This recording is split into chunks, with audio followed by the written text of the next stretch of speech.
وخت د مازیګر باندې ولې الله قسم خوړلی دی؟ یوه خبره خدا ده چې دا وخت د مازیګر چې دی دا ډیر قیمتي ټیم دی، ځکه پې الله قسم خوړلی. څنګه قیمتي دی؟ مازیګر منځ کې د ماښام د شپې چې کم فرشتي مقرر دي د ډیوټۍ دپاره کم ملایک هغه راشي، او سحر چې کم ملایک راغلي نو هغه ځي. دغه ټیم کې د ملایکو ډیوټي بدلیږي، د سحر هغه ملایک واپس خیجي او د ماښام هغه ملایک راکوزیږي.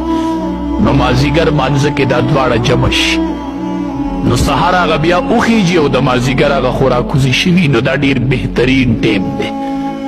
نو دا ملایک چې وخیجي نو رب العالمین ورته وایي زما بندم په څه حال وموندو؟ وی خدای په مانځه ولاړو چې مونږ راتلو. وی ښه، نو چې دا مازیګر چې کم ملایک راکوز شوي نو دا بیا سحر خیجي، نو چې دا واپس وخیجي نو رب العالمین ته تپوس کوي وی زما بنده په څه حال؟ وی چې ورلو نو په مانځه ولاړو.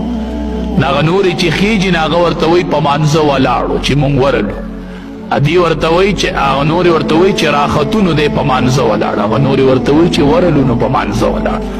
نو دغه ټیم کې دی د دواړو ملایکو په لیست کې ولیکل شي. نو دا ډیر قیمتي ټیم دی دا وخت د مازیګر.